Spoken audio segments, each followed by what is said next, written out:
successful in business,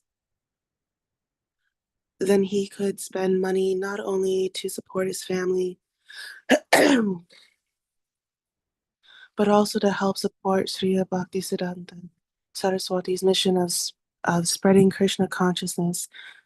An astrologer had even predicted that Abi would become one of the wealthiest men in India, but with his present income, he could do little more than provide for his family needs.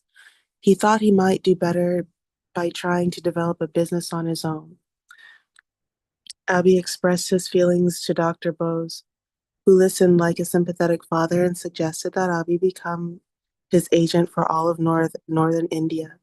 Abi could purchase medicines, liniments, rectified spirits, toothpaste, and other items wholesale from Dr. Bose's factory and travel widely throughout northern India, building up his own business. Also, Abi had enough experience with Bose's laboratory that he could try to make and market some of his own medicines and products. Dr. Bose and Abi decided that the centrally located city of Allahabad would be a good place for Abi to make his headquarters.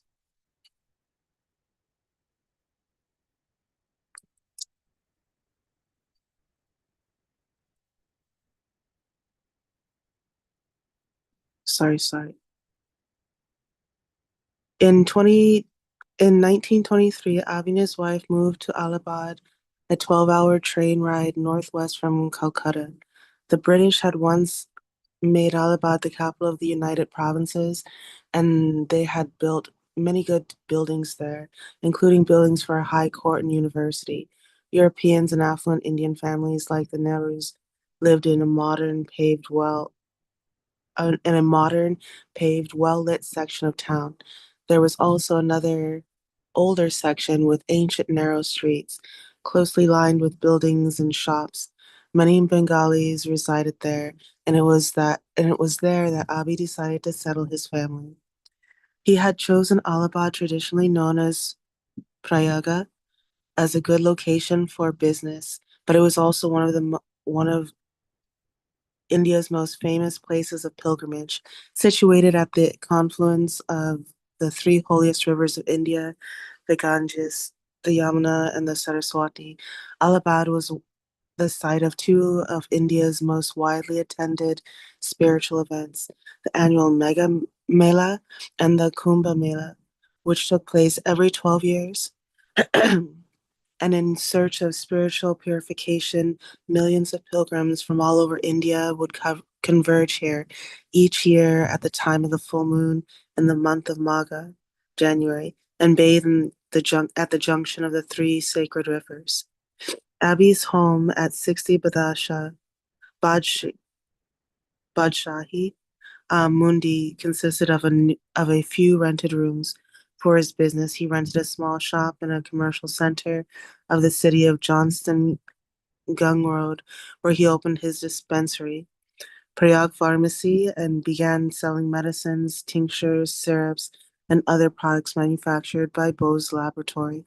He met an Allahabad physician, Dr. Ghosh, who was interested in a business partnership, so Abi asked him to become his attending physician and move his office to Prayag Pharmacy. Dr. Ghosh consented and closed his own shop, Tropical Pharmacy. At Prayag Pharmacy, Dr. Ghosh would diagnose patients and give medical prescriptions, which Abi would fill. Dr. Ghosh would then receive a 25% commission from the sale of prescriptions. Abi and Dr. Ghosh became friends. They would visit at each other's homes, and they treat each other's children like their own family members. Often they discussed their aspirations for increasing profits. Dr. Ghosh, Dr. Ghosh, Abi was a business-minded man. We were all God-fearing, of course. In every home we have a small temple, and we must have deities. But he used to always talk about business and how to meet family expenses. Although at home Abi wore a kurta and dhoti, sometimes for business he would dress in shirt and pants. He was a good-looking, full mustache, energetic young man in his late 20s. He and Radharani D now had two children A daughter was born after they had been in Allahabad for 1 year. Gaura Mohan, who was now 75, had come to live with him, as had Abhi's widowed sister Rajaswari and her son Tulasi. Gaura Mohan mostly stayed at home, chanted on his beads, and worshipped the Salagramasya Dita of Krishna. He was satisfied that Abhi was doing right, and Abhi was satisfied to have his father living comfortably with him and freely worshipping Krishna. Abhi led a busy life. Intent on building his business by he was intent on building his business. By 8 a.m., he would go to the farm to his pharmacy, where he would meet Dr. Ghosh and begin his day's work. At noon, he would come home, and then he would return to the pharmacy in the late afternoon. He had purchased a large Buick for 8,000 rupees, and although he never drove it himself, he let his nephew, a good driver, use it for his taxi business. Occasionally, Abby would use the car on his own business excursions, and his nephew would then act as his chauffeur. It so happened, it so happened that both Mot- Motilal Nehru and his son Jawaharlal were customers of Prayag Pharmacy. Because Jawaharlal would always order Western medicines, Abi thought he must have felt that Indian ways were inferior. Once Jawaharlal approached Abi for a political contribution, and Abi donated.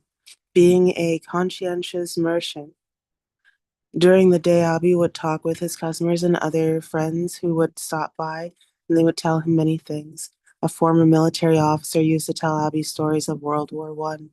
He told how Marshal Foch in France had one day ordered the killing of thousands of Belgian refugees whose maintenance had become a burden to him on the battlefield. A Mohammedan gentleman, a member of a royal family of Afghanistan, would come daily with his son to sit and chat. Abi would listen to his visitors and converse pleasantly and make up their prescriptions, but his thoughts kept returning to his meeting with Bhaktisiddhanta Saraswati. He went over it again and again in his mind. How he had looked, his mannerisms, what he had said.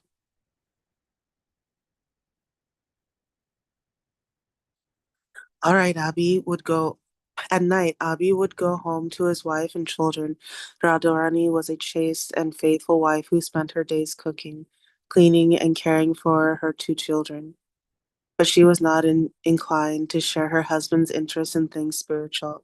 He could not convey to her his feelings about Bhaktisiddhanta Saraswati.